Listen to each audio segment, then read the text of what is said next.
My name is Dustin Kelly, but everybody calls me DJ. I'm prior Army, serving as both a Ford observer and a military police officer.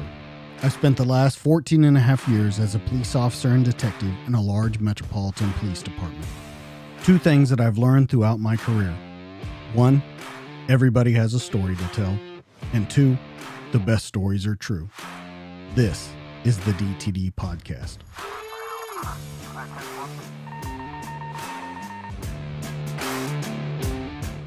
In 3, 2, 1, and we're live.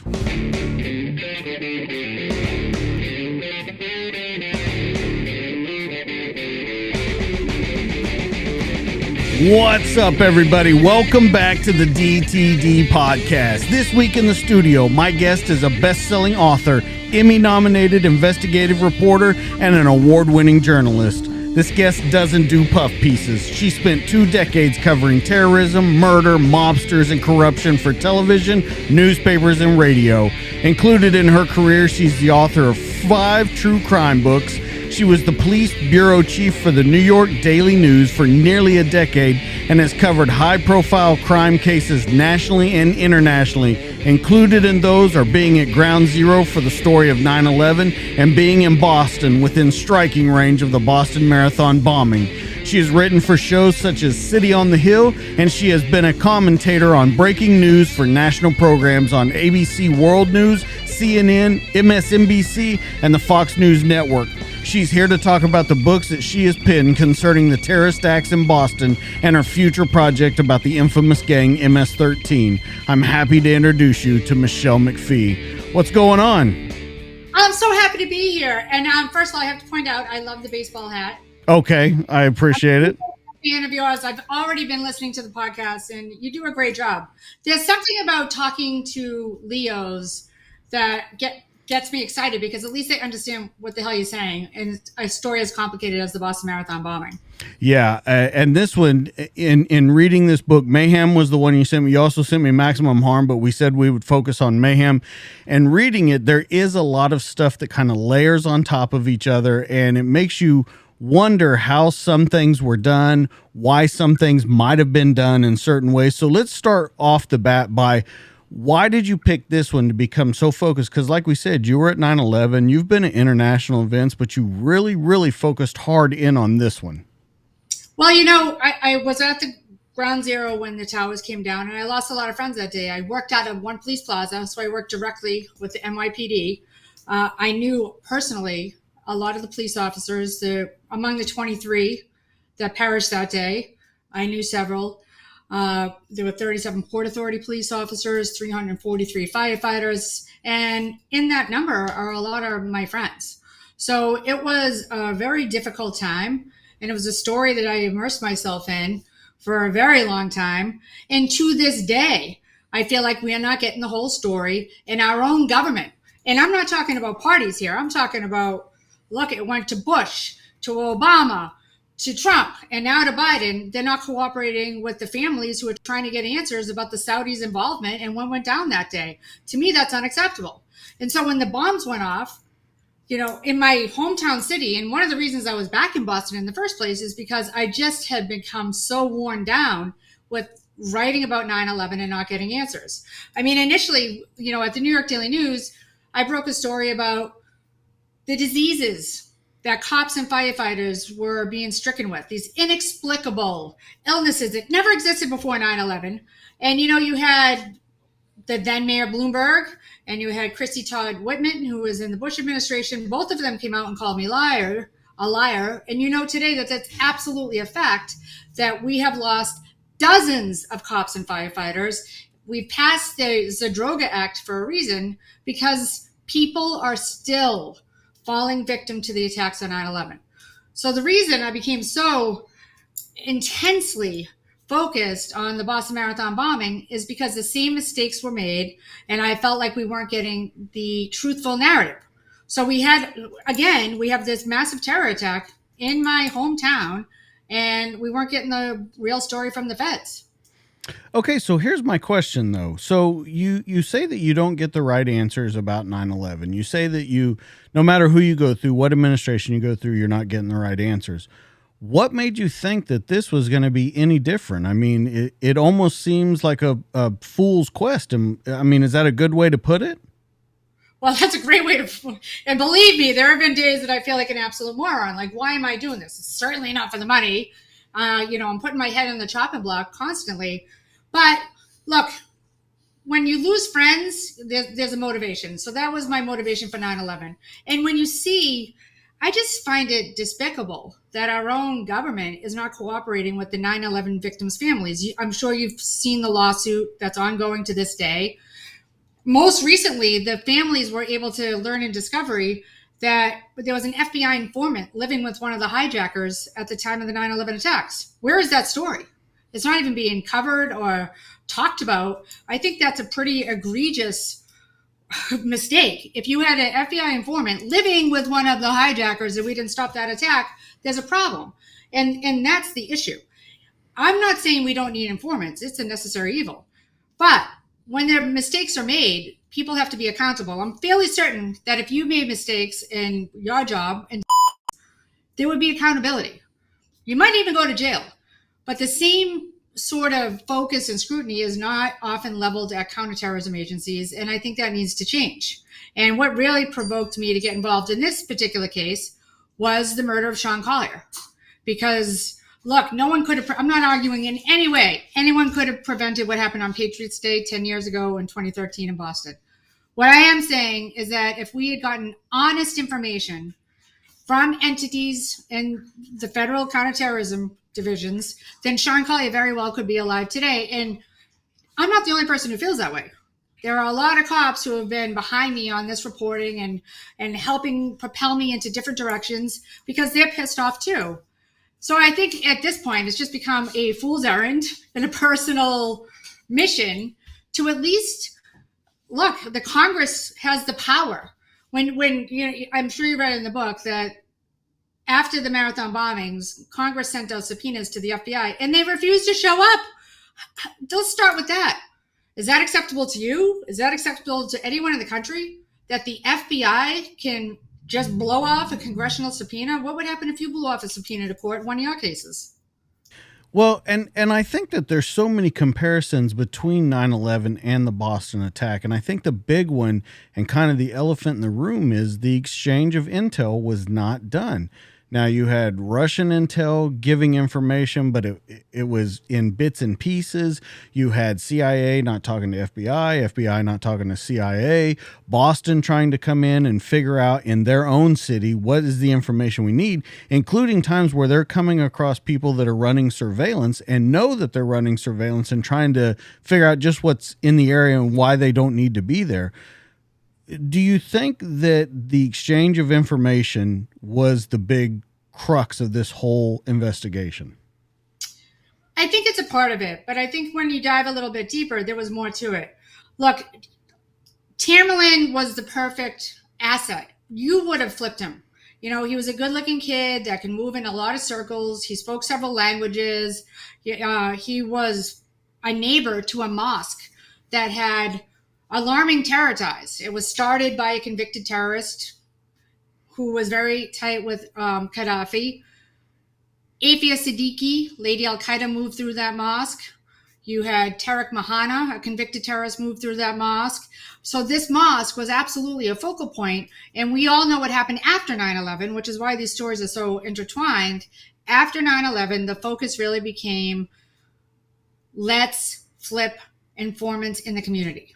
We know that the FBI had a very strong focus on mosque crawling, which means let's embed people in some of these mosques where you're hearing, not all of them obviously are preaching radical ideas, but there are a few that are. And if you know there are, let's put some people inside and try to stop an attack before it happens. And Tamerlan was a perfect guy to do that. He lived right in the neighborhood. And I think the turning point for him was when the DHS, Department of Homeland Security, HSI drug squad, was looking at a gang of Eritrean dealers who were funding terrorism overseas, Al-Shabaab, some of the kidnappings of those little girls. Eritrea, you might recall, in 2011 was such a hotbed of terrorism, the UN sanctioned the entire country for supporting it.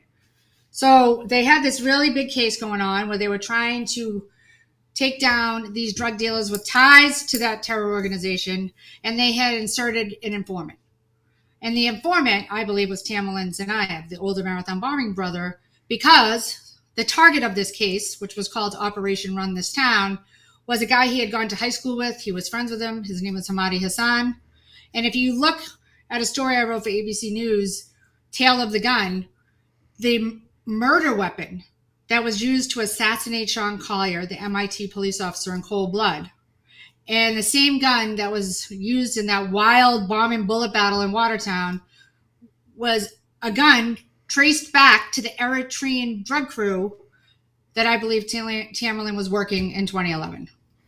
Okay, so speaking of him, there's so many things that pop up about him, because I think of the two brothers, he's definitely the most focused on the mission. I think the other brother came along, he really brought him in, but he, as you say in the book, self-radicalized. He became such a problem that he was causing problems in mosques, and was becoming very outspoken, even in these mosques that you're talking about, where they are speaking radical ideas. He's even more radical than them. He's been to Russia to train. He's been in all of these different things. So I'm wondering, with that, I'm wondering why those mosques aren't using him even more. Why he's not becoming a speaking box for them. Do you understand what I'm trying to get at? He's radicalized, and they have a very radical person that they could have putting these ideas out, but they almost seem to kind of hold him back in the book. I think the mosque was horrified by him, to be honest.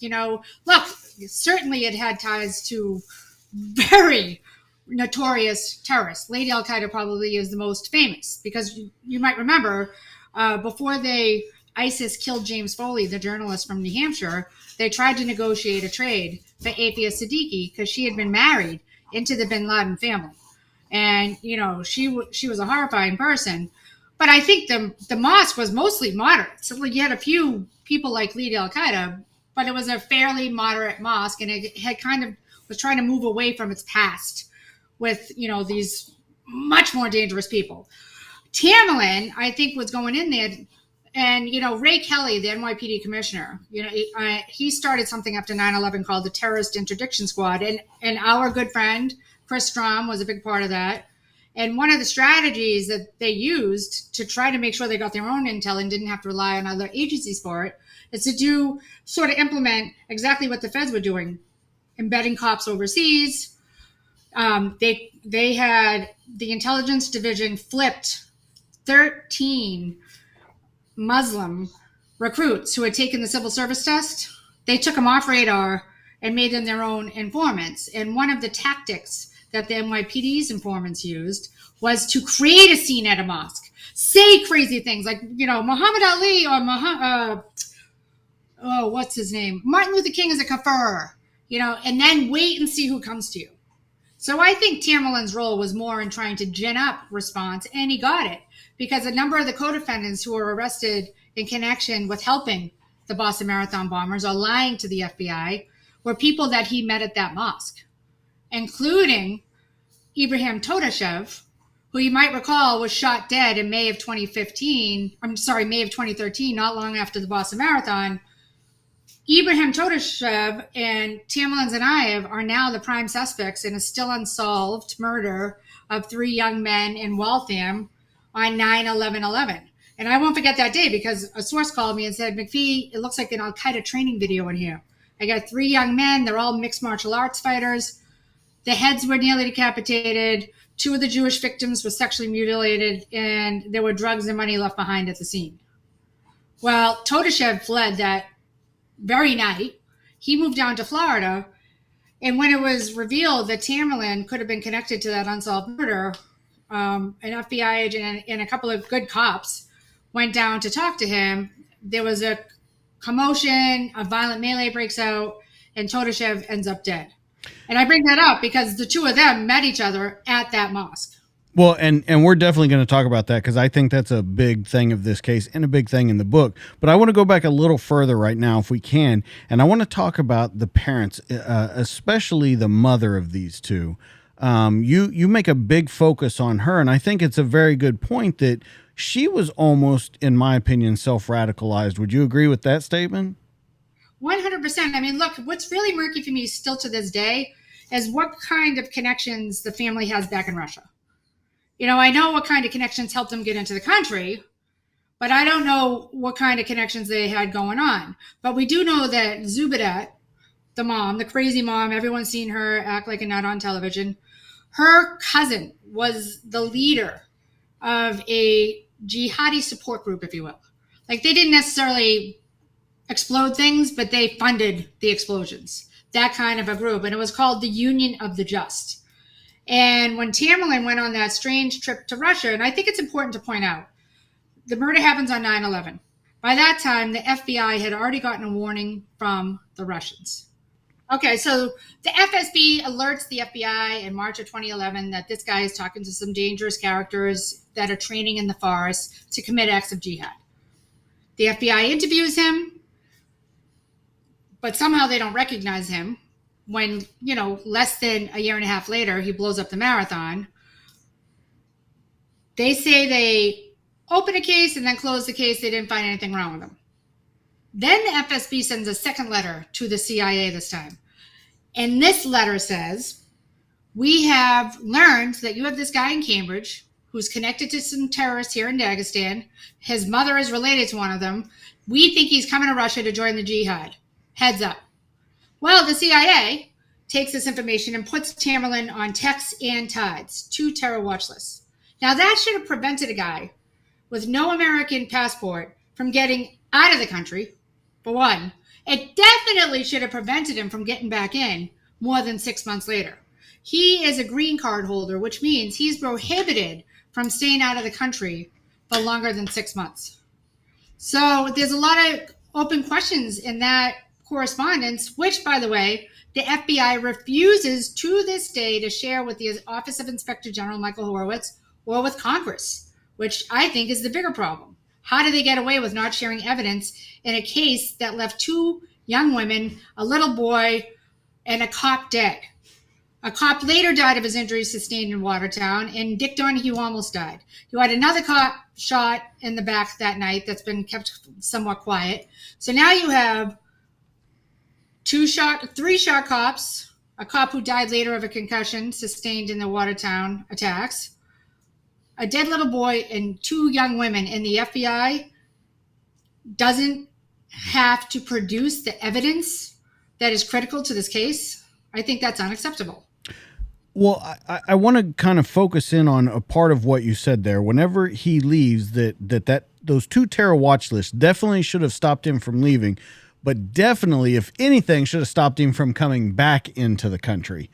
And that was a really interesting thing to me, because you pointed out on multiple occasions, they said that the birth dates were messed up. They weren't sure of all of the information, and that went for, I think, both brothers actually, for different things. But can you go into a little more depth and explain that? Because I thought that was really fascinating in the story, that this guy is flying back and forth between Russia and the United States, all in the meantime that these letters are coming in from Russian intelligence saying this guy's a bad guy, watch him, yet he's going back and forth in countries probably easier than you and I could get on a plane and do it.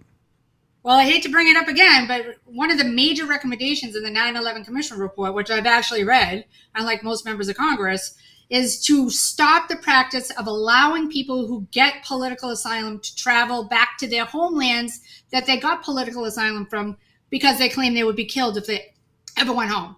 These are people who allege that they are being persecuted or their lives are in danger. Then they get political asylum, like the Tsarnaevs did in 2002. And then, now we're vacationing in Russia. That makes absolutely no sense. And it was a major recommendation that the 9/11 Commission made that obviously was never implemented, because Tamerlan traveled to Russia constantly. So in this particular case, though, he's on 2 terror watch lists, and he's traveling on a green card. Now, if you and I tried to go to Cancun on vacation and get back on a green card, we would be stopped automatically for a secondary review at the very least. This guy comes back. He's dressed in completely different, Muslim garb. He's got a beard.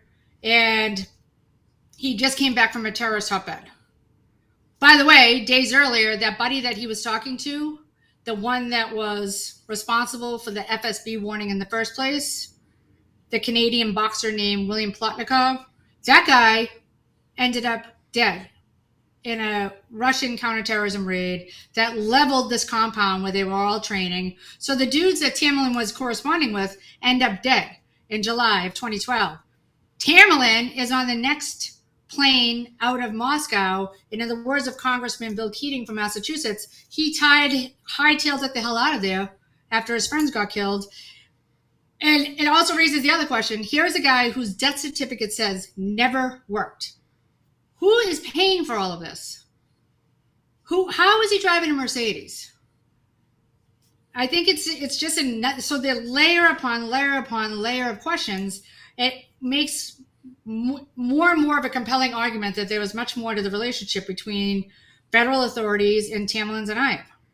So let's go back to the mom then, because that's an interesting point. They came here seeking asylum, and they did it a strange way. Usually, they don't go to the younger family members. Usually, they go to the older brothers, older sisters, or whatever to take care. Now, with her, she went to the younger brother, who he was an attorney, and he spits hatred about her to this day. He took care of her, but he said that she was evil. And I don't remember the exact quote, but from evil comes evil. Speaking about the two boys and her, do you think that she had a big part? Because it's so weird to think, as crazy as she was when she lived there, and the hair and the clothes and everything, that when they came here, that she radicalized and would radicalize her son, because her husband wouldn't be leading that charge because he never did over in Russia. Like he was a non-factor. So, I mean, it's interesting when you look at the family because, like we said, they got asylum immediately upon arrival in 2002. But where they got it from, where they got their tourist visas initially, was Ankara, Turkey. And it's definitely worth pointing out that the station chief for the CIA in Ankara, Turkey at the time was a guy named Graham Fuller. That uncle that you were talking about, who said, "From evil comes evil," his name is Ruslan Sarni. And he lived with Graham Fuller in Maryland because he was married to Graham Fuller's daughter, Samantha. So this is a pretty strong CIA connection when you're married to the daughter of the CIA station chief in the place where your loser brother and the rest of his family got political asylum. And you have to think about this too. We both know returning veterans who can't get anything. And these guys arrive in the country and in 5 minutes are in a Section 8 federally subsidized taxpayer-funded apartment that just happened to be owned by Graham Fuller's Russian studies professor, who was a KGB defector. Well, and let's not only say that. When they first got here, they're staying at a house of a doctor is where they first go. So they never seem to slow down. Once they hit the ground here, it seems to just fall in place. So I guess going back to my question, do you think that the mom had anything to do with this radicalization? Who do you think sparked this fuel? Because it was like instantly, once it got into Tamerlan, it took off. It really did, because, everyone kind of describes the younger brother, Dzhokhar, as like the hapless, innocent victim of his older brother. But people forget that Dzhokhar had this online identity that's, espoused hate constantly from 2012, right around the time that his brother got back from Russia. And these are guys who had like YouTube videos set up to Anwar al-Awlaki, the American, terrorist. And so it looked like 2012 was about the time. And it is worth noting that crazy Zubida. Now, I knew a woman, she used to do facials. They had a million welfare scams. They were on welfare their whole lives, but they had a million scams to make money on the side. And one of them for the mom was to give facials in her house. So I knew a lady that went there for facials who said that she went there for months. And Zubida was like a normal American immigrant. The next time she went there, in early 2012, she was covered fully covered. Only showing her eyes. And she was so startled and taken aback that she left.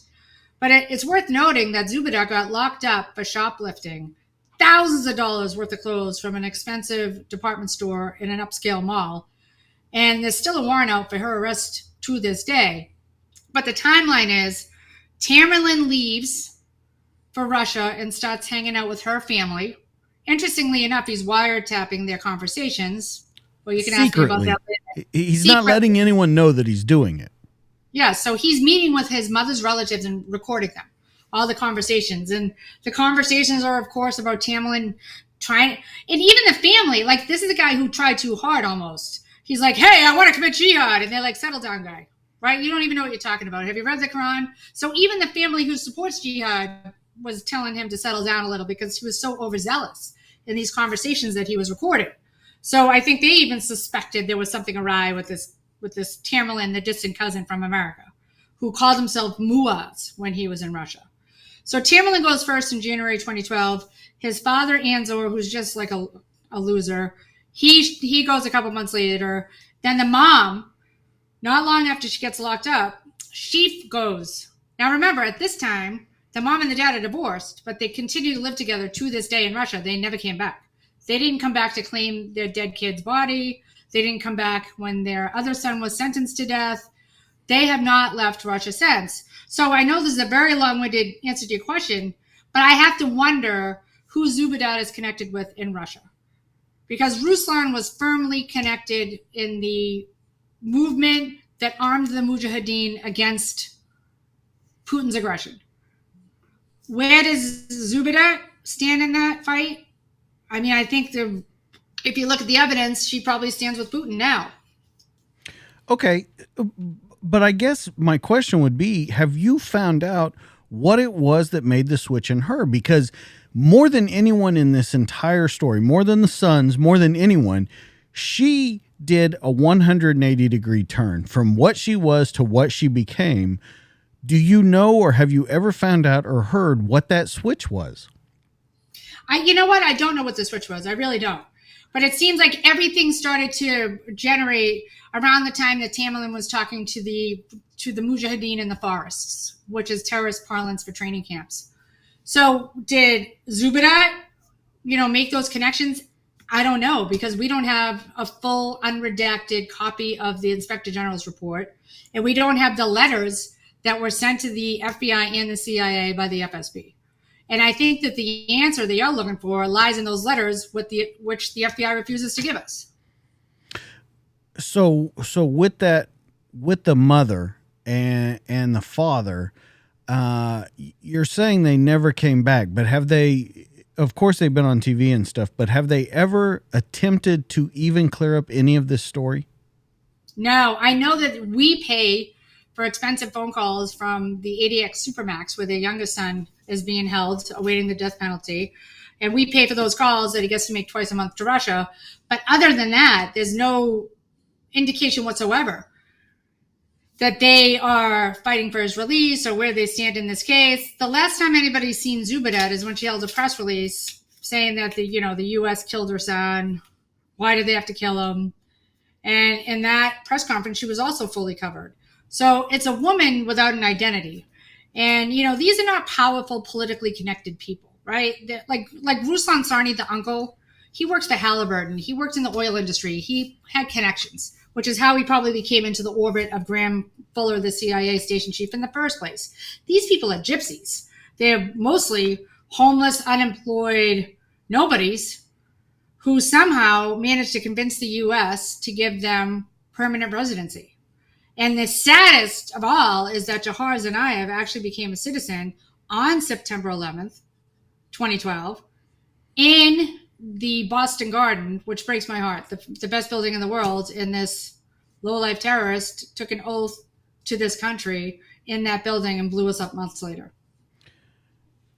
Do you think that, and maybe you don't, do you think that this family, the entire family as a whole, and this is a big conspiracy theory, so let me put that out there, was asleep or so? I mean, I honestly don't know. You can see that every single thing in my book and, on my podcast, you can listen to an episode and all of the corresponding evidence is posted at mayhempod.com. The book is heavily annotated. There's nothing in that book that I can't prove in writing or in court records or in interviews. So I don't know. I do think that there is a very big mystery around what their relationship to Russia is today. Because I can tell you this, when all of Tamerlan's friends were killed in that raid, Dzhokhar Umarov, the Russian Osama bin Laden, was still alive. And he had sort of like the Drudge Report for terrorists. And he posted a story about the guys who got killed in that raid, Tamerlan's friends. And he said that the Mujahideen were led, the Russian aggressors were led to the Mujahideen's compound by an informant. So clearly there was an informant that the Russians were looking at.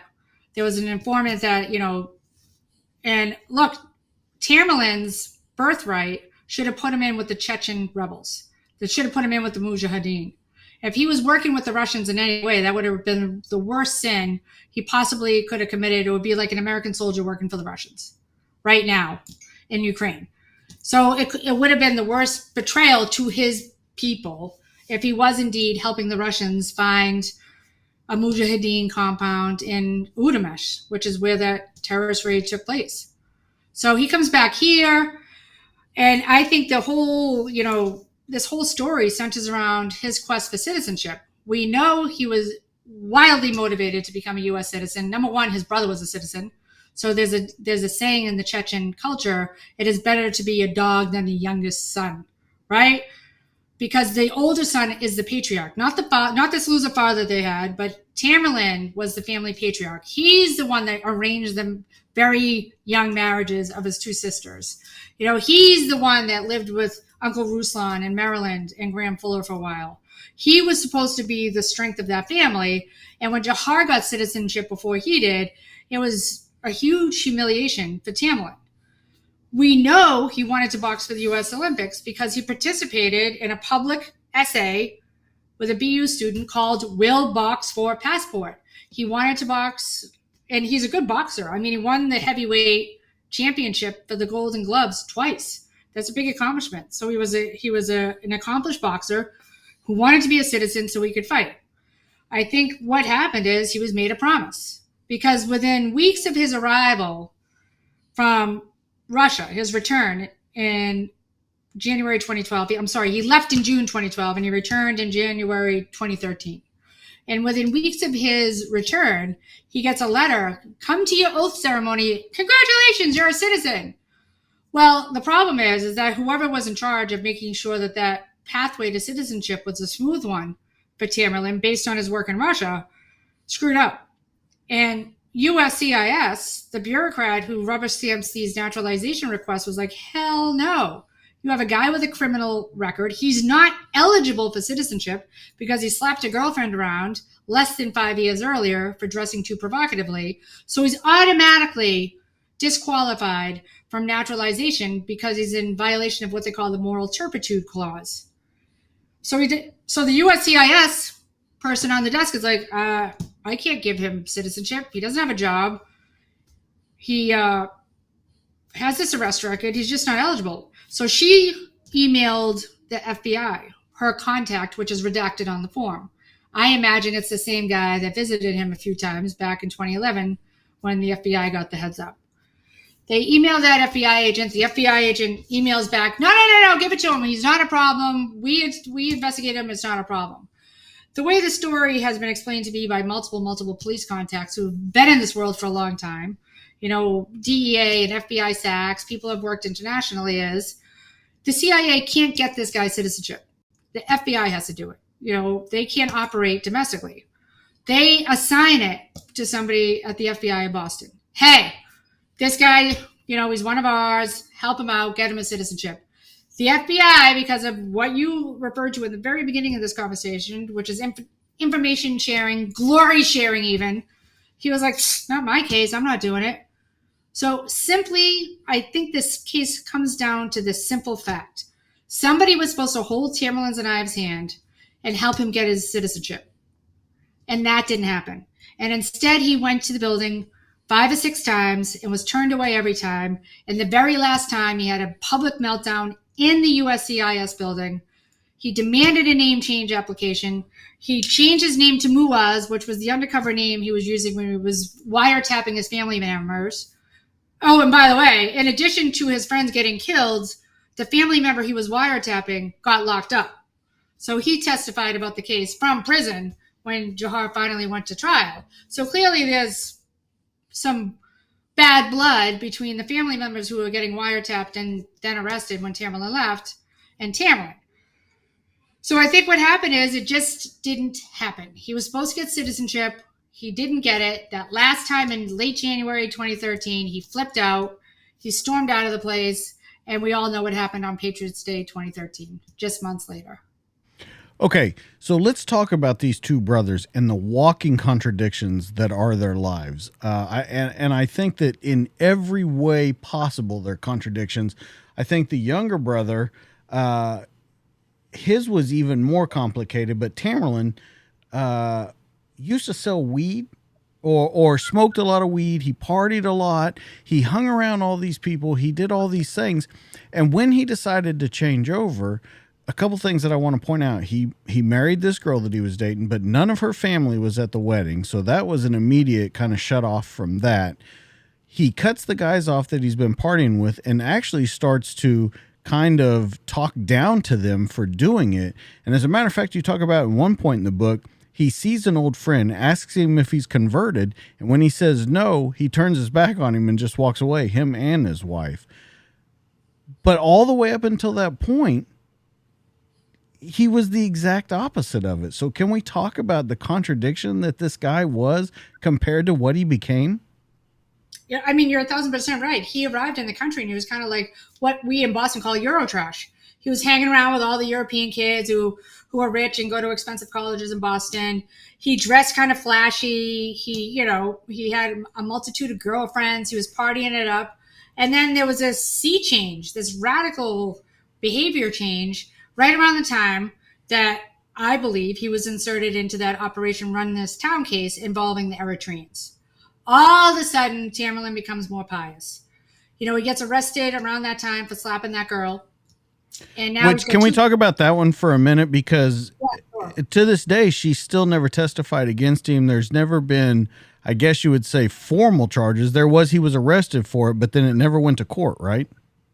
Somehow that went away, which is interesting because it seems like a lot of things go away in the tentacles of this case. But yes, that case went away, but it still was on his record, which is why USCIS couldn't process his naturalization application. And you mentioned the weird marriage. Like, he was a very active member of that mosque in Cambridge down the street from his house, but he and his wife hightail it over to Roxbury, which is kind of a far neighborhood from where they are, and got married at this very small storefront mosque without any family in attendance. It was, we kind of vanished in and out of the circle around that time.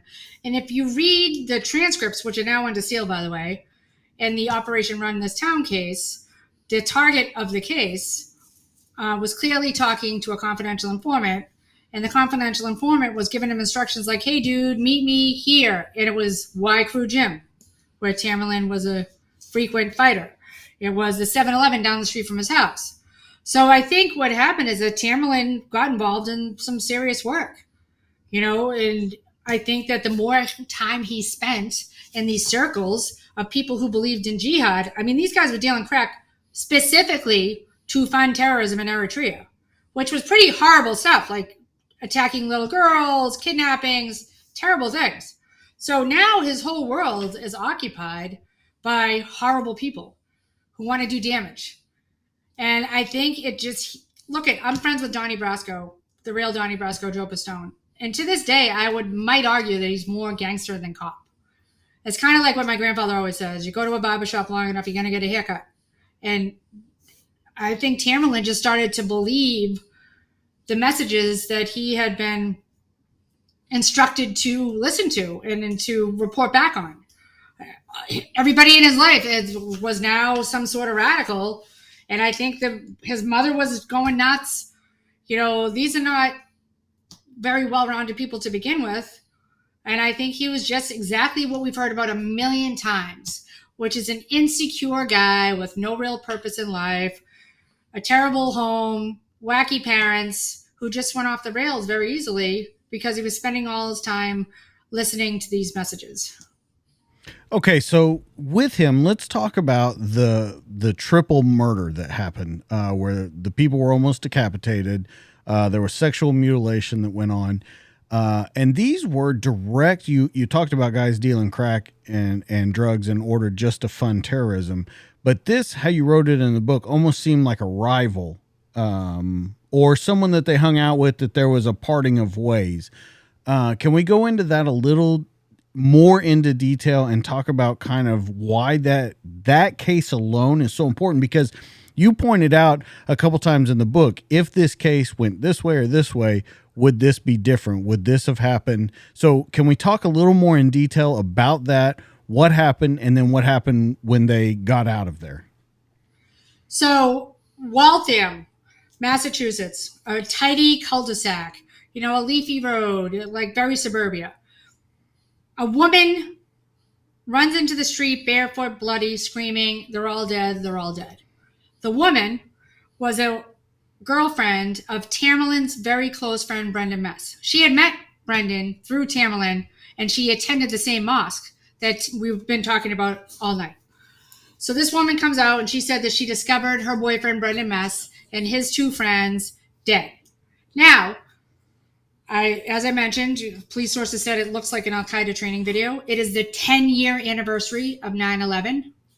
And we now know, which I might not even have known when Mayhem was released, but we now know that both Dzhokhar and Tamerlan's wife, Katherine Russell, both knew that Tamerlan had committed this act of jihad. The act of jihad being killing these drug dealers because he had warned them to stop providing Dzhokhar with weed. We know that Dzhokhar was a prolific weed dealer on the campus of University of Massachusetts in Dartmouth, which is way out in Western Mass.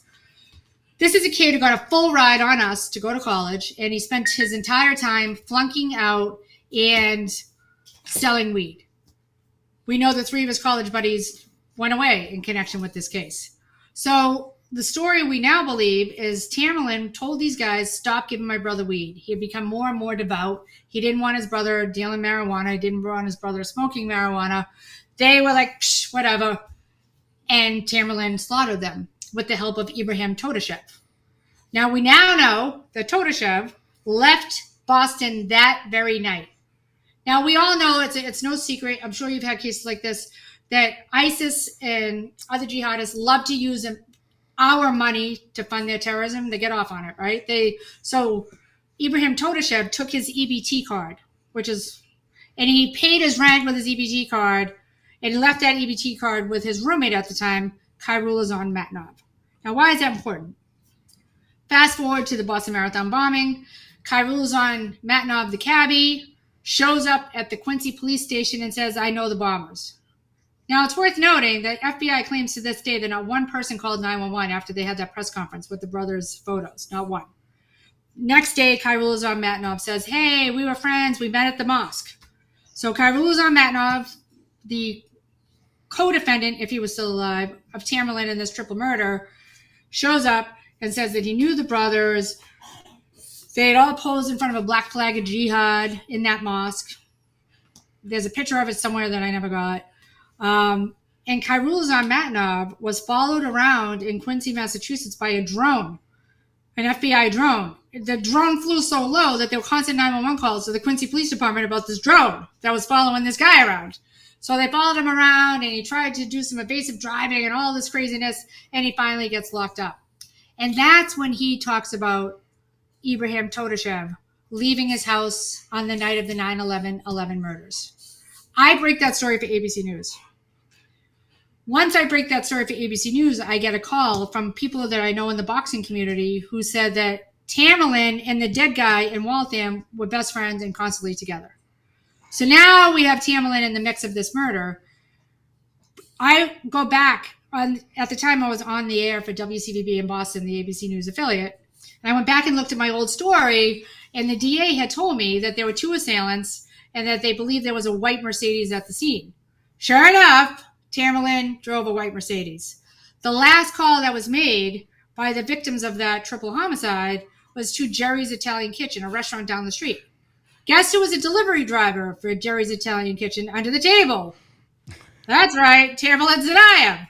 Okay, so Tamerlan is a driver, so he's all over this. And you even say now that you know that there was a possibility, or that you know now for sure, that he told these guys. You know for sure. He told these guys, stop giving my brother weed or I'll take care of it. Yeah, we know for sure. And we know that Dzhokhar told his buddies, my brother committed an act of jihad. We know that his wife was Googling rewards for the wife of the Mujahideen, Waltham triple murders constantly on her laptop around that same time. So obviously the people knew that he did it.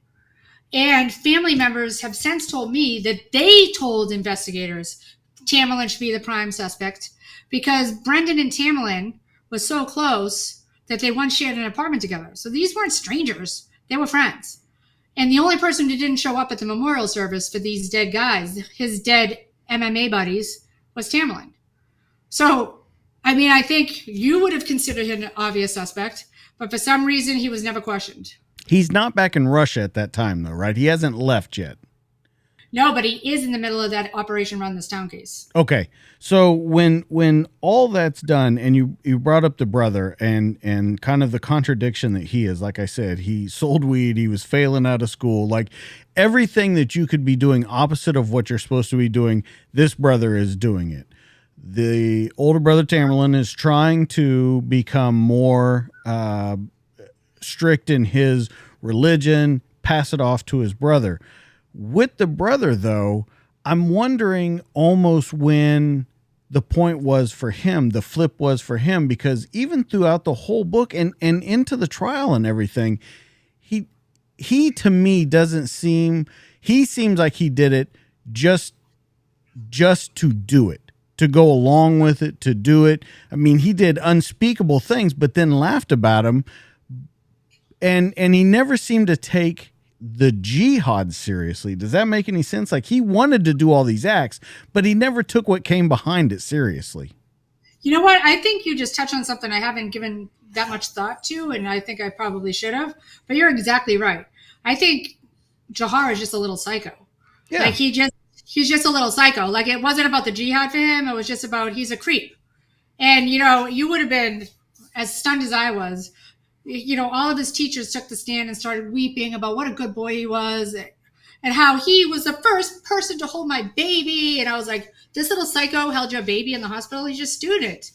And it just goes to show you that he had this a narcissist charisma where he could snow people. And you recall the Boston Globe did a story about the poor floppy-haired teen, and he was on the cover of Rolling Stone magazine looking like a very sympathetic Jim Morrison, and people were really upset. But I was there that day when he swaggered into court for his arraignment. And in the courtroom are the family members of the dead. You know, Mark Fucarelli, one of the 17 amputees, hobbled in on his crutches. His body is still festooned with ball bearings to this day from the bomb. And this kid swaggered in with a smirk on his face like he was about to go into a rap concert. He blew kisses to his sisters who were dabbing at tears in the front row. And this is a guy who clearly had no remorse and was almost enjoying the attention. You know, like almost like one of these school shooters who's just a little cretin with no empathy, no compassion for people. And it wasn't about any message. It was just about the attention they would get by doing it. And I think you tapped into it. I think that's exactly what Dzhokhar was. What I know for a fact is on that day, he went into the basement, into his cell, jumped up on the holding bench, and flipped the middle finger into the cameras as a final FU to his victims. And it really was exactly who Dzhokhar is. Despite all the media coverage that tried to portray him as an innocent follower of his intimidating older brother, this kid was celebrating the death of United States Marines on his secret Twitter page since 2012. He did not just go along for the ride. He didn't follow his brother down Boylston Street. As a matter of fact, that gun connected to Operation Run This Town came from Dzhokhar's friend. So these Eritreans, there's multiple connections. Tamerlan was connected to the older ones. Dzhokhar was connected to the younger ones. there was a guy named Howie who was friends with the leader of this Operation Run This Town Eritrean drug crew, whose name was Icy. Icy and Howie I can never put together until now, and I'll tell you why in a second. So Dzhokhar is friends with Howie. Howie gives his gun, this 9mm, this Ruger P95, to his buddy Steven Silva, an Eritrean. Steven Silva lends that gun that kills Sean Collier to Dzhokhar, along with what they called food for the dog, the bullets. Now, I didn't know if Howie and Icy knew each other. We know that Icy was the one who got that gun from a legitimate buyer, buys the gun and gives it to Icy. So the ATF was able to raise the serial numbers, run brass catcher, and track this gun to Icy in the Eritrean drug crew. Dzhokhar is the one who got the gun from the Eritreans. He's the one that carried that gun to Sean Collier's murder scene. He's the one that handed it to his brother, and it was fired multiple times at responding officers. So Dzhokhar was not this innocent guy, and even that case is crazy, because you would think that after all this hard work and inserting a confidential informant in that Operation Run This Town case, where do you think Icy is today? You'd think he's in jail, right? No. Well, no, Icy's dead. Icy and Howie, who for some reason escaped jail time, despite having provided the weapon to the Marathon bombers, and despite this, drug-connected terrorist organization, they were out and they became the first homicide victims in Providence. Well, Icy was shot dead. Howie's in critical condition, shot together in Providence, Rhode Island, January 1st of this year, 2022. Okay, so with this, though, would you talk about Dzhokhar and going to MIT and taking this weapon? You never really pointed out a reason. I'm not sure if you know it. The whole point of going to MIT. Now, when I was reading it, I thought because there's information that there was possible bomb builders for them, bomb makers, that they didn't really have the level of skill to make these bombs. The residue wasn't there. There was a lot of different things. My first thought was they went to MIT to get a bomb maker or to pick up the bombs from a bomb maker, and that's why they were on MIT, because there's no other reason to me that they would go there. The confusing part to me is once again we go back to Dzhokhar doing this just to do this, that he's not thinking of jihad or anything. They attack this cop for no reason. There really wasn't ever a reason that would even put them close to him. Well, except for this. So 55 days after the Boston Marathon, there's a guy, this wacky anarchist named Daniel Morley, who gets locked up for beating his mother up. And during this attack, he screams elderly at her. Mother, because I want you to say what he does now after. I know, isn't that crazy? So he beats up his elderly mother and her elderly companion. They live in his house. He's a really smart guy. He's a scientist named David Bloss. He's been with Daniel Morley's mother for a long time. Her name is Glenda. Morley goes bananas 55 days after the Boston Marathon. He attacks them both. And as he's attacking them, he yells, "I've done something I'm going to have to answer to God for." And he's losing it. And his mother crawls out the window to safety. The boyfriend follows her. There's a massive standoff. Police response. They show up at this house. The mother tells the responding officer, Gary Hayward, "My son was friends with Tamerlan and I, the marathon bomber." Whoop! Alarms are raised. This goes on. There's a standoff long into the next morning. They have to cancel church and evacuate the whole neighborhood because this guy's making threats from inside the house. They finally bundle him into an ambulance, and the terrified mother and her boyfriend say, "Yeah, you can search his room." What they find in the room is bananas. And I urge everyone to go to mayhempod.com, listen to that episode, but more importantly, look at the evidence photos that you've never seen before. They pulled out every component, the signatures for the EOD guys out there, all of the signatures to the marathon bombs, right down to the ball bearings, were found in that room, this kid's bedroom. More importantly, the bombs were constructed out of 6-quart Fagor pressure cookers, the ones that were detonated at the marathon. Those are kind of rare. They're only sold at Macy's in the United States. And one of the items that Gary Hayward finds in Morley's room is a recipe for thermite, which is a bomb accelerant.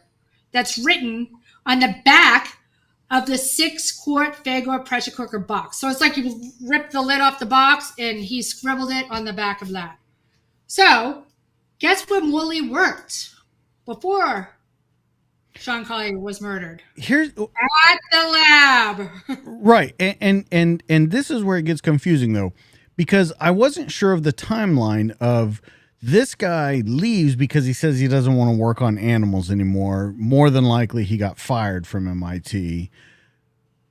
But I'm wondering, what was that initial? There was never an initial connection between him and Tamerlan. He knew him. He said that stuff, but there was no initial connection of the two.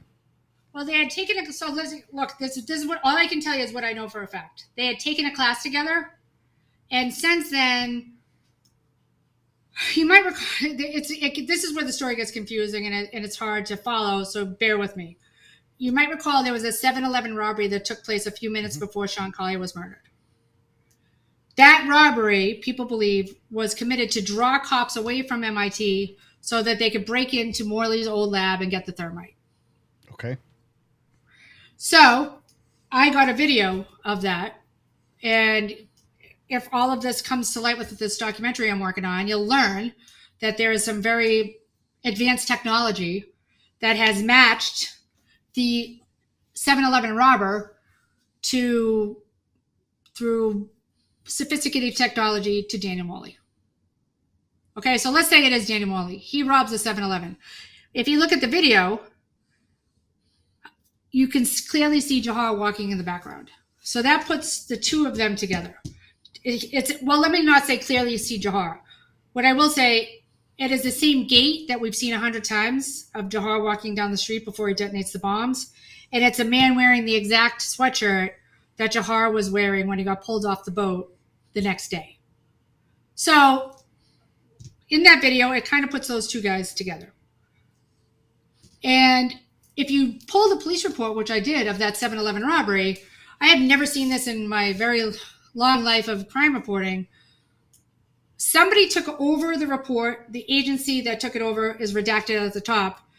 But more interesting is the redaction of the description of the perp. We're looking for redacted. I've never seen that in my life. You're looking for a perp.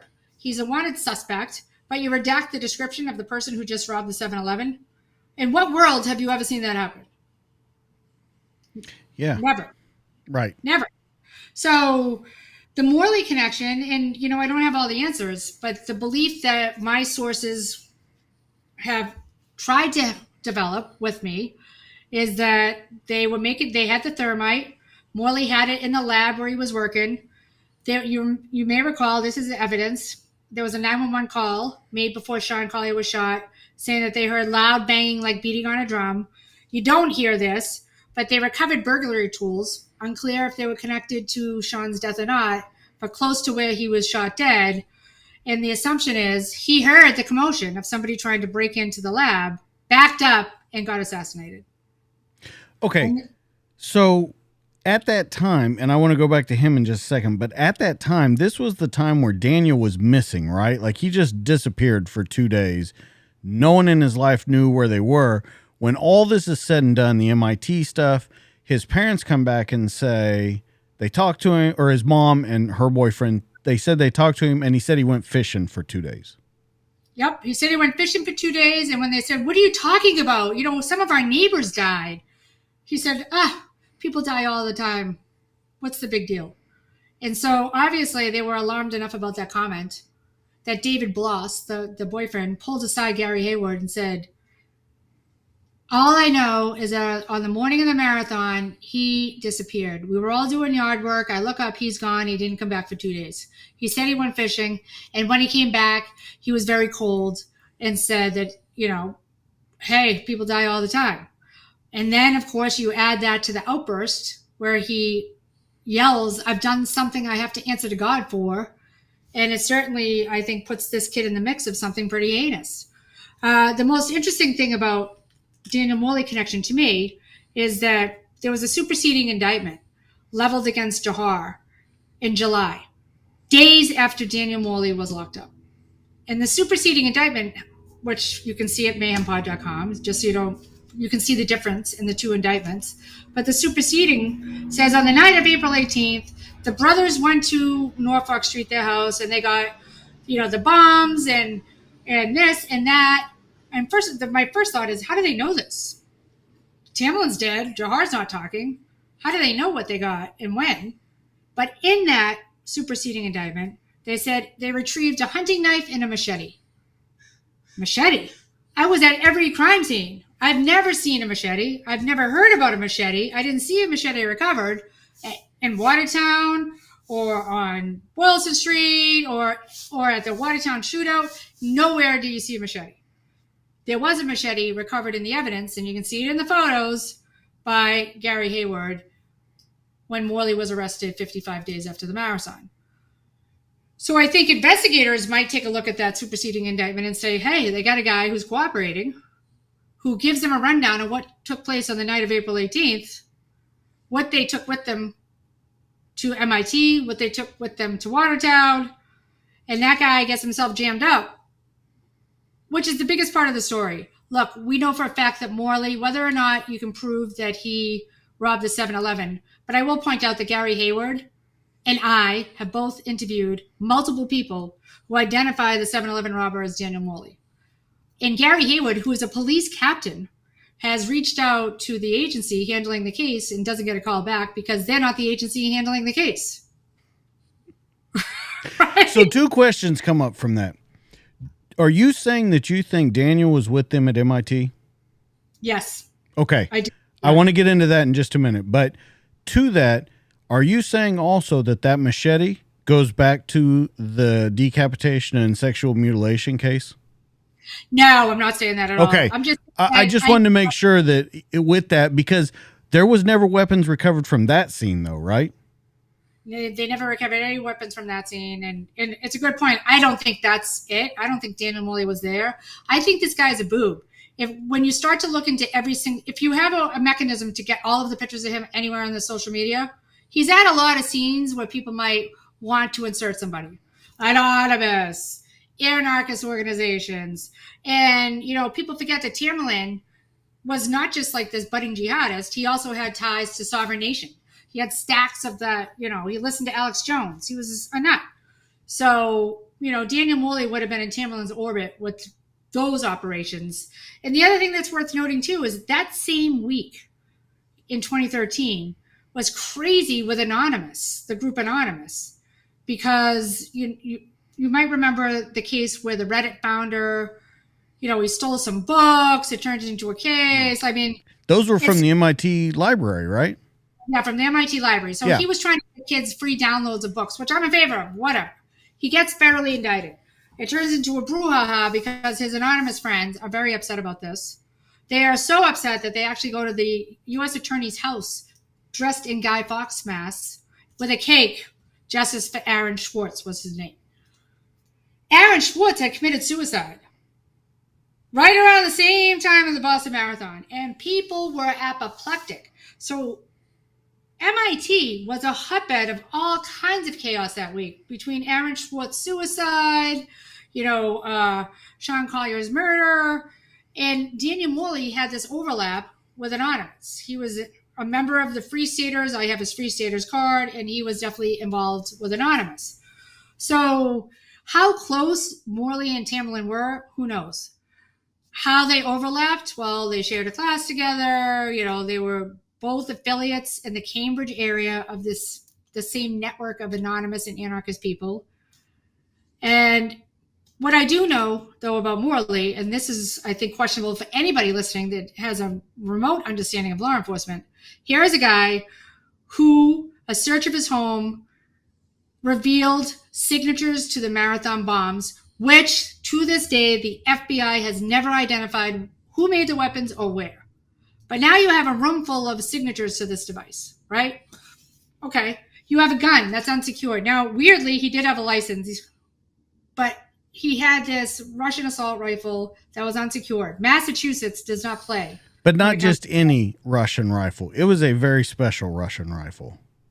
Yeah, well, you'll have to explain that because I'm not a big gun. Well, I thought that they were saying that it was harder to I'm not sure exactly how they said it, but I thought it was harder to get because it went to a certain group of Russian soldiers only use that rifle. Correct. That's exactly right. So it was I can't remember the term of it, but exactly right. It was more. It wasn't for shooting. It was to gloat.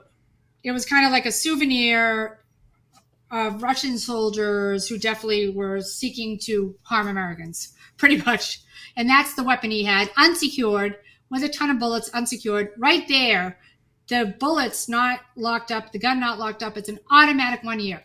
Never mind the fact that he beat up his mother and her boyfriend. So that's elderly abuse charges right there, assault and battery right there. Do you know he was never arraigned? Gary Haywood wrote up a complaint for possession of a hoax device because not only did they find the signatures to the bomb, they also found a 12-quart pressure cooker hidden in a duffel bag with a bunch of rubber gloves next to a giant bag of fertilizer used to make bombs. So now they have what could be a device. He has all these green circuit boards all over the place.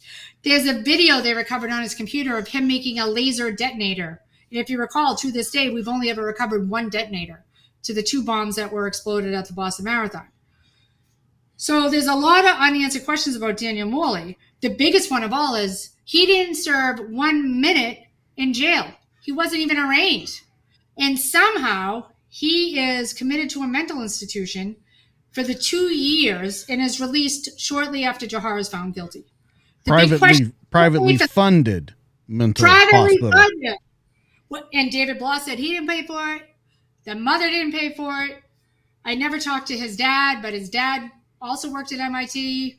I don't think he had the money to pay for something like that. So it's unclear who paid for that. And what I will tell you is I went to that facility and I asked him. It is one flew over the cuckoo's nest in there, quite literally. And he comes ambling down the hallway and he's a giant. And I said, Danny, did you build the bombs? And he shrugged at me and smirked and said, and turned around and left. He didn't say, if somebody asked you if you built the Boston Marathon bombs that killed a little boy and 2 young women and maimed hundreds of others, even if you did it, wouldn't you deny it? He didn't even deny it. He just smirked, shrugged, and walked away. Okay, so speaking about that, and then I want to get back to MIT and the whole connection there with Sean Collier. The last question about him, though, there was once they go in, they get permission to look around, they get consent, they're going through, they find this pressure cooker, jump in the car, they head to where the ambulance is, throw it open, and say, "Is that a live bomb?" He tells them that it's a live bomb in the house, but it's not. But it's not a live bomb. It's not a live bomb, but he says it's a live bomb. And in the middle of the bomb squad trying to detonate this device now, they don't know what the hell it is. All of a sudden, the FBI shows up. And it goes over the radio to the group. Who called the Phoebes? Because no one called them. And so it became yet another eye-raising event that the FBI showed up without being summoned to the scene. There was no way for them to have known about the scene unless they had some inside information or somebody gave them a heads up. We still don't know, but it did rattle the bomb squad, the Massachusetts State Police bomb squad, who was working the device, and the Topsfield police commander on the scene, which was Gary Haywood. Nobody called them. They just showed up out of nowhere. Next thing you know, the FBI shows up in Gary Haywood's office and collects all the evidence and takes over the case without a single word of explanation. Okay, so going back to MIT, you think that Daniel was definitely on scene with the brothers? You think I do. Okay, so the only thing I can think he's there for, because you call him a boob, the only thing I can think he's there for is to point out where the thermite's at. That's it. Correct. Help them break in and show them exactly where it's at so they can get it and go. Well, David Bloss asked me a very interesting question in one of the times that I was speaking with him. Danny worked there. He would have seen Sean Collier every single day. Walk into that building. That was Sean Collier's sector, the building where he worked. And so David Bloss raised a different question. And it's, do you think he rolled down his window to say hi to Danny? And that's how they executed him. Yeah, I Because his definitely... window was down. I mean, it was a warm spring night, but his window was down, just his driver's side window, and he shot at point blank range. The only thing I would say to that is it doesn't really match to me because Dzhokhar is running the show, I think, in stuff like this. Would you agree? Tamerlan, you mean, the older brother? I think in an overall sense, yes, he's running it, telling them where they need to be. But for firing off shots and getting just shit stirred up, I think it's Dzhokhar. Well, this is what I will say. There was a couple of things that struck me as interesting. Number one, there are video cameras all over that campus, everywhere. It's a campus. It's a college campus. The video that the Fed showed during Dzhokhar's trial was taken from about 3 miles away, so you can't make out the figures. Now, I know for a fact there was a closer camera because I got stills from a source of them trying to save Sean Collier's life. But for some reason, that video wasn't shown. In court, the prosecutors were very careful, and it's in the book, and you can see the testimony. It's definitely at mayhempod.com, the actual testimony. He said the figures walked towards the cruiser, not the brothers, not the bombers. The figures walked towards the cruiser. And even if Dzhokhar didn't fire the fatal shots, he's just as culpable. Now, obviously, he was insinuating Tamerlan fired the fatal shots. But there was also testimony from a cell phone forensics expert from Quantico who talked about the phone calls between Tamerlan and Dzhokhar. These two called each other a minute after Sean Collier's assassination. Now, if you're running away with each other, why are you calling each other on the cell phones? That made no sense. So it just raises, I honestly don't know for sure who was standing next to Sean Collier when he was assassinated. But Dzhokar's fingerprints were on the weapon, correct? When he tried to take Sean Collier's weapon, he couldn't get it out of the holster, but it was his fingerprints that were on it, correct? 1,000%. And there was a witness who locked eyes with Dzhokhar and identified Dzhokhar. So Dzhokhar is there, 1,000%. And I do think he's the gunman who executed Sean Collier. But was Tamerlan on scene with them? Which has been the belief put forward many, many, many times. That's, I think, in question. So I think, we've gone around it, but I would like to talk about the bombing itself for a minute. We've kind of talked all about the people that are surrounded with it, where the bombs possibly came from. There was never really, other than jihad, but it was painted with a very broad brush. Why that day, why that moment, and why that location? Can you answer any of those questions? I can't, and I wonder in some ways if Daniel Morley was a part of this in some way, shape, or form. Because we do know that it's been an effective tactic to insert an informant, give a budding terrorist the materials, and then swoop in and save the day. We've seen countless examples of this. What the intel was is that Dzhokhar and Tamerlan were going to go to the Esplanade on the 4th of July, which would have been much more devastating, frankly, because everyone's laying on the ground. Everyone is at bomb level. It's packed, and it's televised internationally, the Boston Pops on the Esplanade on July 4th. So if they had any inkling that something was going to happen, I think that the information that people had in counterterrorism circles was that they were going to blow up the Esplanade in July. I don't know the answer to your question. Did they just spontaneously pick the Marathon in case there were people around them that were talking? I don't know. But there's no concrete answer that came out in trial why they picked that location that day. And there's still no information about how these brothers, listen, I'm from Boston. Copley Square is mayhem, quite literally, on Boston Marathon Monday. It's packed. You have the Red Sox game. The whole city is out. You're not driving around. The question that still bothers me to this day is these brothers made their way from the carnage they just inflicted on the city of Boston to Whole Foods in Cambridge, where Dzhokhar was buying a gallon of milk for Tamerlan's wife. And I still don't understand how we don't know how they got there. Okay, but that's my question too, and you point that out a lot in the book. But we know for sure they were at ground zero. We know for sure. It was on video. Yeah, we have video of it. Right. So does that put a third person waiting somewhere in a car? to But do drive you them up. think that Daniel guy can pull something like that off? By your own account, he's a dum-dum. He's a dum-dum with a very high IQ. So he's one of those like savants almost. He has Okay.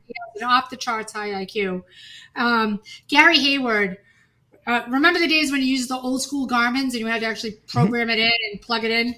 So he downloaded all of the addresses in Daniel's Garmin. And, Daniel, one of the last addresses he entered was one very close to Copley Square. Okay.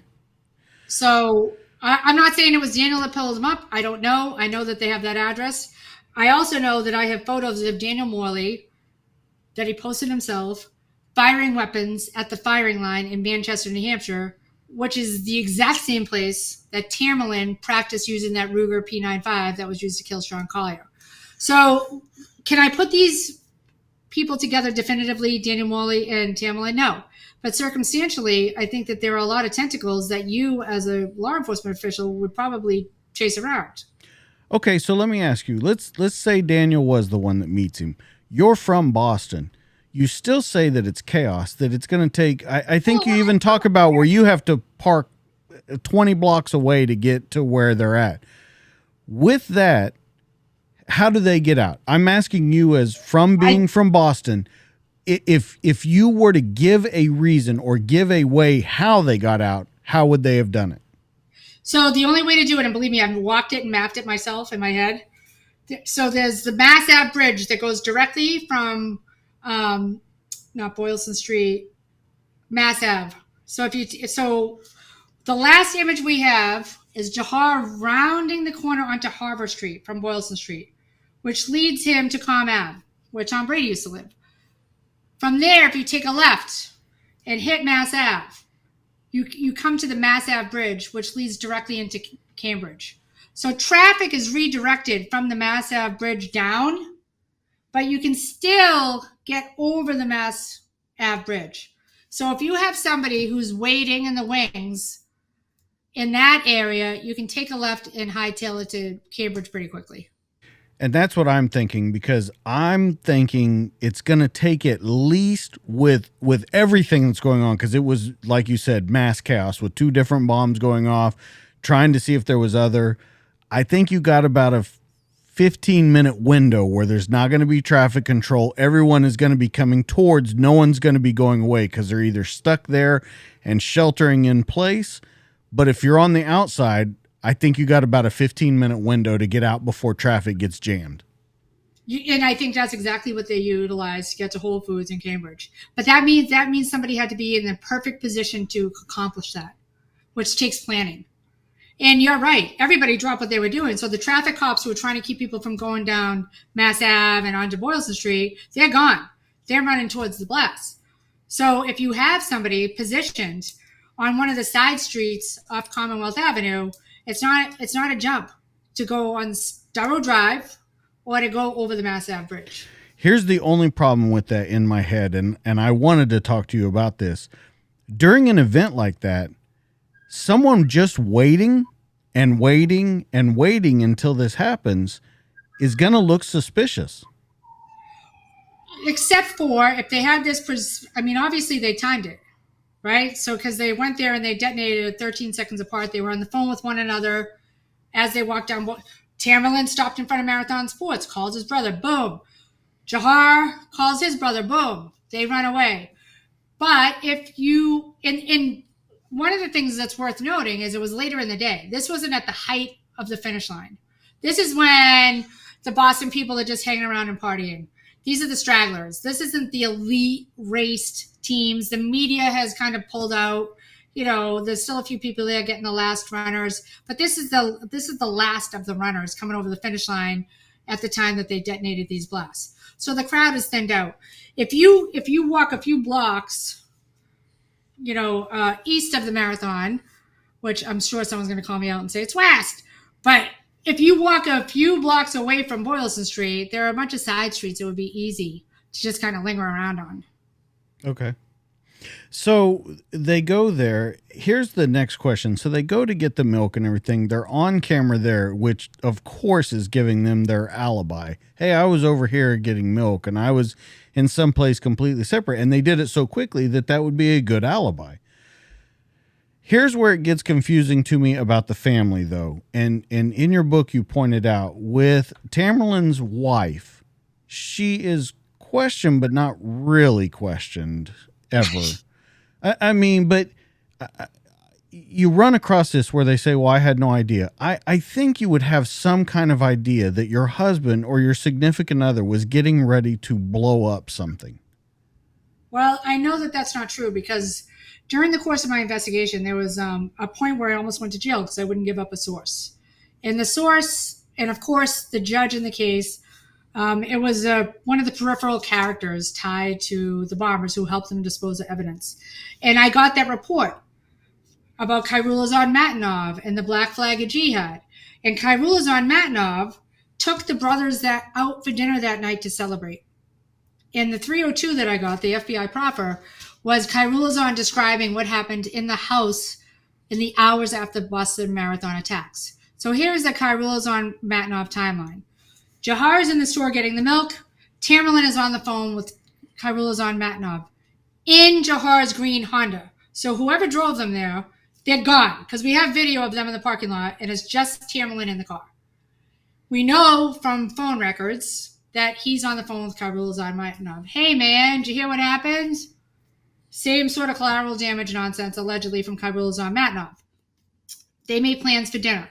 Matanov tells police, the FBI, that when he shows up, they're all watching TV. Dzhokhar's there stroking a cat, which is weird because you would be that detailed. And he was allergic to cats. That's right. You remember that. So he told when the ambulance driver, when he got pulled off the boat and he shot up and people, it was all they could do not to just beat him to death, I'm sure. But they put him in the back of an ambulance and the paramedic says, are you allergic to anything cats? So of course my mind flies to this report I have where he is stroking a cat, according to Khairulazad Matanov. They're watching footage of what they just did. Khairulazad says that they don't take claim to the marathon. I doubt that. But then Katherine Russell is there as they're all laughing at the footage and discussing what took place and celebrating the death of that little boy and the two young women. So she knows enough to be brought in for questioning at the very least. Yet somehow she never was. Even stranger, she was never called to testify about the activities of her husband and her brother-in-law in the immediate aftermath of that attack. And I'm sure everyone has seen enough evidence photos to see their house was festooned with black flags of jihad. So this lady knew something, especially as she's Googling rewards for the wife of a mujahideen. And somehow she's never, ever been questioned. And I'm told from my sources in the FBI that they really wanted to lock her up, but someone in the Justice Department and Maine Justice stopped them from doing it. Okay, so with that and with him taking them to a quote-unquote celebratory dinner, let's move after all this is over because I want to move to kind of the shootouts, how this kind of came to an end because it came to an end in two separate incidences. It came to an end in two separate ways. It was very strange. So there's this wild bomb and bullet battle. And there was talk that there were two guns. There was, a Chechen guy with a hoodie who ran off in the middle of the wild firefight. There was a naked guy who gets arrested in the middle of all of this mayhem. Right? Like it was just like there was nonstop activity. Well, that brings us to 89 Dexter Avenue. So there's a report somewhere that I never got my hands on, but I know it exists.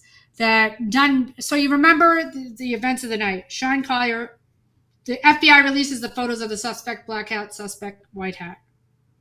5:30 p.m. 10:20 p.m. The 7-Eleven is robbed by this redacted perp and an accomplice that looked a lot like Dzhokhar. 15 minutes later, Sean Collier is assassinated. Not long after that, a young businessman is carjacked. Someone comes up behind them, Dunmeng. They tap the gun on the window, roll your window down. Tamerlan drives in the driver's seat. Dzhokhar follows them around in the Honda. They pull up to Dexter Avenue.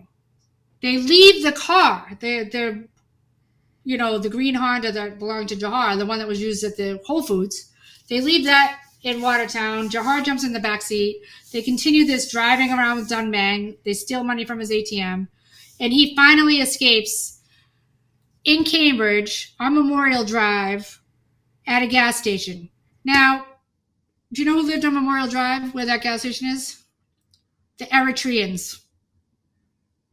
They lived in that building on Memorial Drive where Dunmang got out of the car. Now, is that a coincidence? I don't know, but it seems a little odd that they grabbed the guy in Cambridge, drive him all over Watertown, and then come back to Cambridge where he jumps out of the car to get gas. So there's a million gas stations between Watertown and Cambridge. But they end up there. He jumps out. The cops are called. He left his iPhone in the car. They use Find My Phone, and they ping him. They ping the missing Mercedes to Watertown. You've heard the story about Sergeant Joe Reynolds, who's a fantastic human being and a great guy and very a spiritual dude, like an unlikely hard guy, right? He's just a very nice, pleasant person. But this unlikely hard guy who locks eyes with Tamerlan Tsarnaev, next thing you know, he's taking rounds through the windshield, shatters his windshield. He finally has to retreat by putting the car into drive and just letting it roll and him taking cover behind his driver's side door. Rounds are fired everywhere. Other people arrive on the scene. It's a full-on firefight. At some point, they start lighting pipe bombs and tossing them at the cops. And then there's an 8-quart pressure cooker bomb that explodes. And it's crazy because the next day I was there and there's pieces of the bomb literally embedded in the entire Toyota. It went through the door and into the seat. It was that powerful and everything explosive. And I've had Jeffrey Puglisi. He was on my podcast. He's definitely there, Mayhem Pod. He tells a story about how he skip-shotted. Tamerlan fired directly at him. He was definitely clearly trained, because he fired like a soldier, walked right into the line of fire, gun extended, the gun jams. At that point, Puglisi uses an opportunity to skip shot because he's some sort of great shot apparently, and it hits Tamerlan, so he's down. Tamerlan gets so mad, he immediately gets up and throws the empty gun at Puglisi. They tackle him. They have him in their grips. Literally, Puglisi has his belt loop in his hand. And the guy's a monster. He's huge. And he's still thrashing and fighting. And Reynolds is pistol whipping him, and he won't go down. And they're wrestling with him to try to get handcuffs on. He's bloody. It's slippery. They can't cuff him. Suddenly, they hear the rev of an engine, and they hear one of the other cops yell, "You watch out!" Because Dzhokhar jumps back behind the wheel of the stolen Dunmang car and gun the engine towards the cops. They drop Tamerlan. Dzhokhar runs over his brother and drags him 20 feet and gets away. Now, during this firefight, they're shooting at the fleeing car. A bullet ricochets and hits an MBT police officer named Dick Donahue. I hate the term friendly fire. I think friendly fire is if you're an idiot and you're cleaning your gun and you hit your friend. I think it's a different term when you're in a wild firefight and a bullet ricochets. But nonetheless, it was a fellow cop's bullet that almost killed Dick Donahue. It's a crazy story about how his friends jumped in and saved his life and drove, they hijacked an ambulance to get him to the hospital, and they didn't know how to drive it, so the emergency brake was on the whole time. So I just interviewed a cop last week who talked about how when he got to the hospital, all he spilled was burnt rubber because they had driven the ambulance so far with the brake on. And, it took, he would have died if people didn't step up with all the blood. It was a constant flow of blood. They couldn't get it to clot. So all the blood they were pumping into him was just coming out.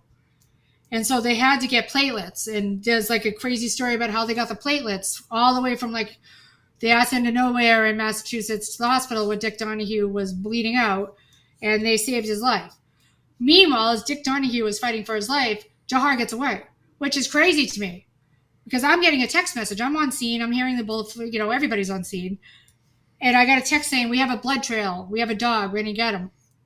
And the next thing I get is a text saying, "The FBI cleared the scene. They pulled the dog." And the cop was furious. It's we had him.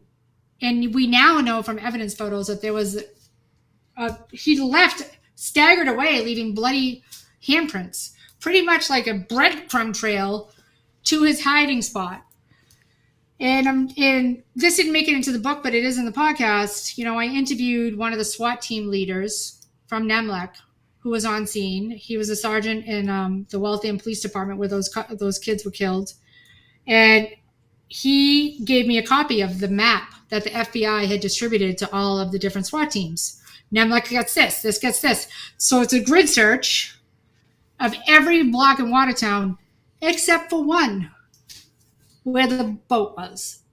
So needless to say, the SWAT teams are talking about how they feel like they were misdirected. I can't say if they were or they weren't, but I can tell you I see the map and I see every grid highlighted and assigned to a different SWAT team. And the one area on this map was where David Hennenberry's boat was dry docked. And that just happened to be where Tamerlan left a bloody trail, rolled down a hill, and climbed up into this boat and pulled the top over his head. Bleeding, shot, wounded. And we know what happened next. Again, this floppy-haired teen wrote a missive to America in a number 2 pencil, including the lines, "Know that you are dealing with men who look down the barrel of your gun and see heaven." And there was all kinds of jihadist rhetoric that he wrote on the side of the boat. He literally took a knife and scrawled another message into the side of the boat and used the fire extinguisher, CO2, to highlight what he had written to make sure that people read it. This is what he was up to. I was bleeding in this boat. And think about how much time it took for him to accomplish this missive. My brother is lucky. He's with the virgins. You stop killing our innocent people, we'll stop killing yours. That was the message he took the time to write on the side of the boat. And think about that day. The whole city is shut down. The whole state is shut down practically. The whole city is shut down. We're in it with what the precursor to COVID with the, lockdowns, right? So we had a shelter in place order. So no one could leave their house. They weren't allowed to leave their house. We have Black Hawk helicopters, Bearcats, tanks, soldiers, SWAT teams. No one finds Dzhokhar. This guy comes out for a butt and notices that the tarp is flapping on his dry dock boat, and that's who found Dzhokhar Tsarnaev. Well, when you talk about his final moments in the boat, not final moments before he died, final moments before he's captured, and he writes out this thing, it's pretty much what he did in court, too, when it was all over. And this goes back to the whole thing that I was saying about it wasn't about jihad with him, I don't think. It was about almost notoriety. He reminded me very much of Richard Ramirez when he went on trial for the Night Stalker murders. Very play to the crowd, to the girls, in a different way. But that's what it seemed like to me. That's why he flipped off the cameras. He knew they would record that. There was all these things. And then when he gets to the end and he apologizes, or his sort of apology, or whatever you want to call it, where he says that he's learned about the families and stuff, that is pure manipulation of the courtroom. Oh, it's just, you hit it on the head. This is a kid who literally had a fan club. There were girls that showed up at court with Dzhokhari. They called themselves the Dzhokharians. That was the fan group. And the Dzhokharians still send him money to his canteen coffers to this day. Some of these girls had tattoos of his face on their bodies. They wore T-shirts that said "Free Dzhokhar." Honestly, the U.S. Marshals got verified threats against various members of the media, including me. And they were usually from the girls that were coming to court who supported Dzhokhar. Like, these women were straight up out of his, but he was absolutely, you are 100% right. He's like the preppy killer. He's like all these other nitwits who just want some sort of fame and glory. Remember, to this day, Dzhokhar is still an unrepentant little shit. One of these court officers who was in federal court when he was finally convicted, he talked about how they all went back to a back room. Now, remember, these are defense attorneys who never lost a case. Judy Clark never lost a defense death penalty case ever. She saved the shoe bomber. She saved the Unabomber. She saved Mohammed Atta from the death penalty, I think. Let me take back Mohammed Atta, but certainly okay. One of the 9/11 terrorists. We have to look up. Let me take that one back. But I know for a fact that this woman had never lost a case until this one. They all go back. And Judy was like rubbing his back and trying to make him look like a young. He just couldn't even go with the flow with that. Like they were trying to save his life and he couldn't go with it. When they all got in the back room, everybody is wailing, my witness said, crying, except for Dzhokhar.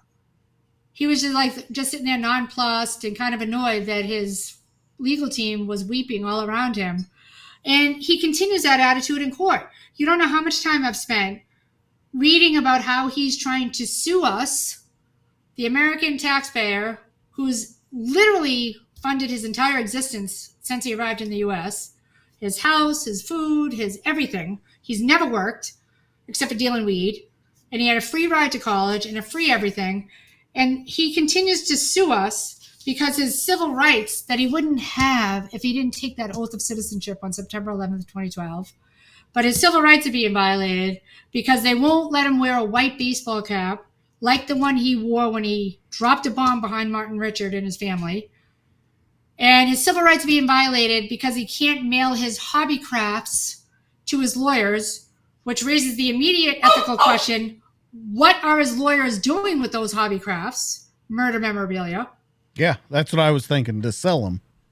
To sell them. So at the end of the trial, he is convicted. He gets the death penalty. They move him to the Supermax. The thing that I wanted to talk about him, though, was all the people that they brought up, and it's kind of the last part of this case because it really stuck kind of in my craw. All these people that got up to speak for him. So all these people get up there and talk, and he even says at the end, this is the crazy thing to me, if you're confused if I did it, or if you don't think I'm guilty or whatever, I want to take all that confusion away. I definitely did this. I am guilty of this. Yet you still had people trying to say that he shouldn't go to prison, that he shouldn't be punished for it. And it's self-admittance from him in the court that he did it. He said, if you're confused if I did it, I did it. I mean, Judy Clark started her opening statement with, he did it. That was the beginning of her statement. He said he did it. Everyone said he did it. And he still had these weepy teachers and his friends and the old girlfriend. He's the nicest boy I ever met.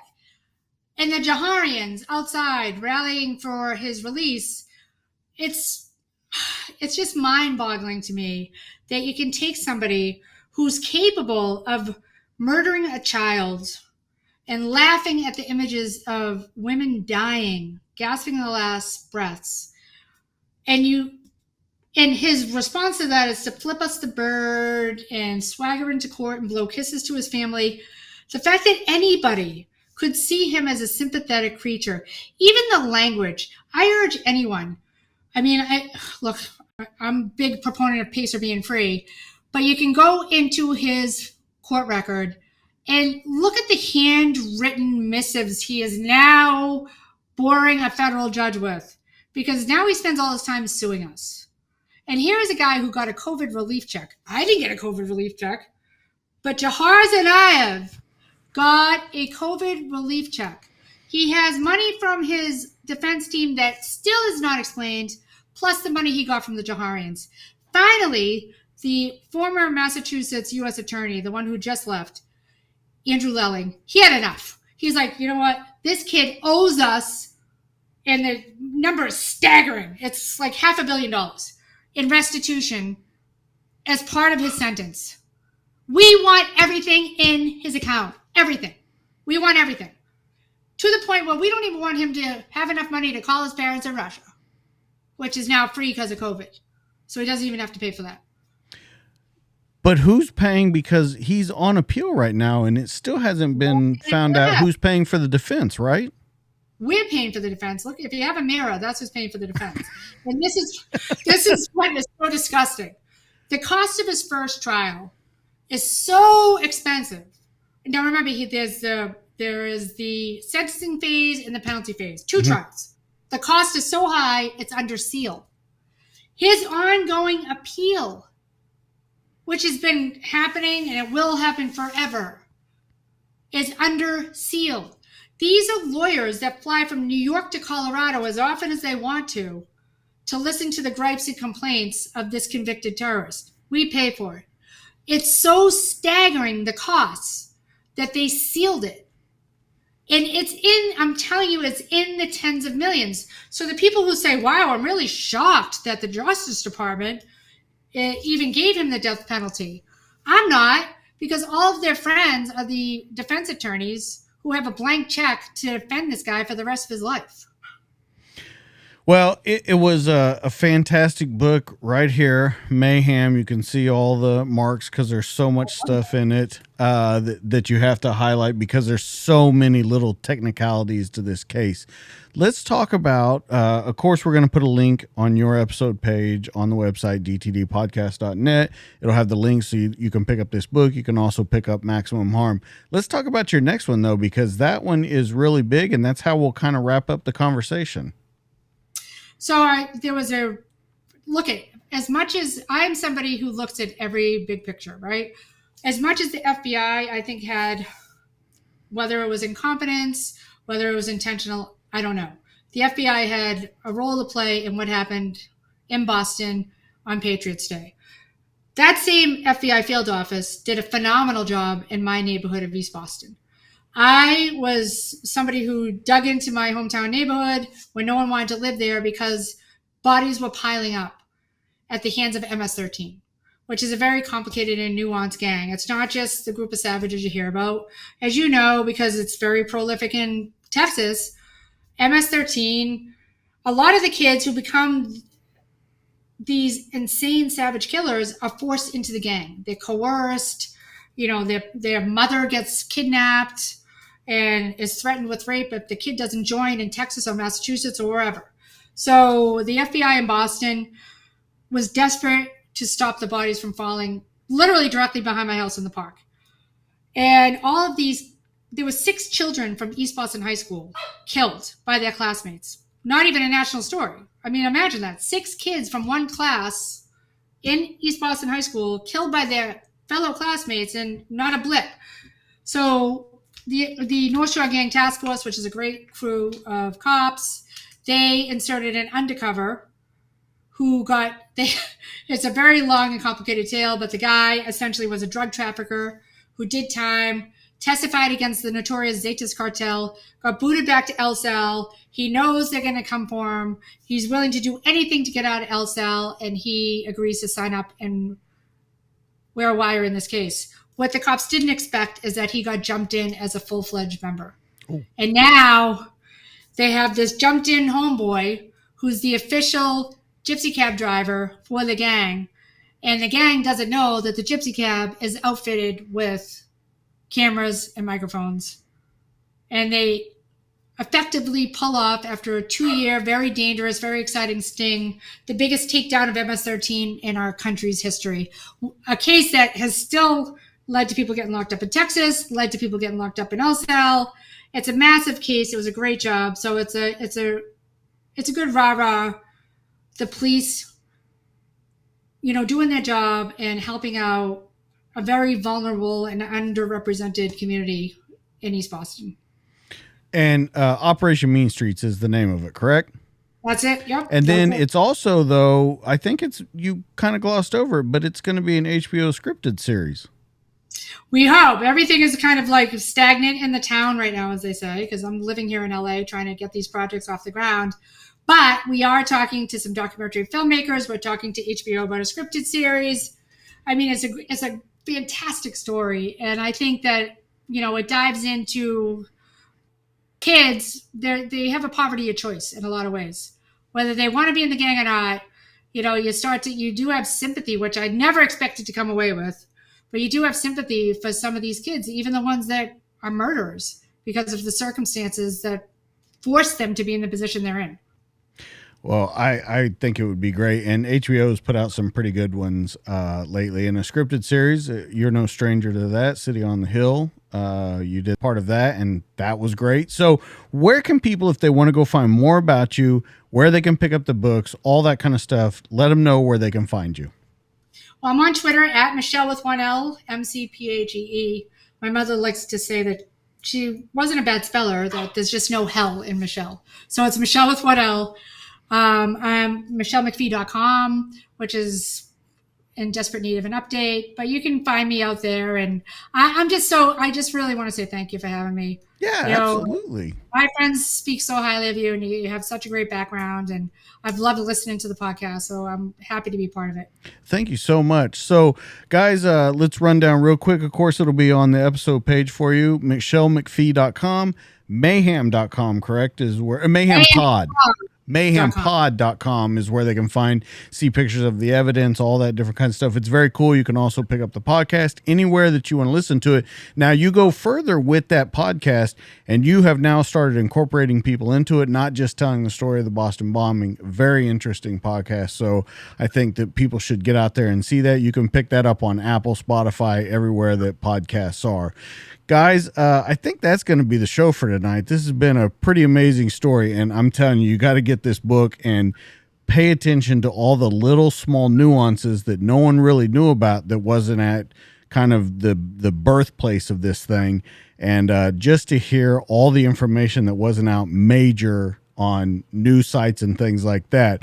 If you guys want some more of me, you can find me on Instagram at the DTD_podcast. You can find me on Facebook at the DTD podcast.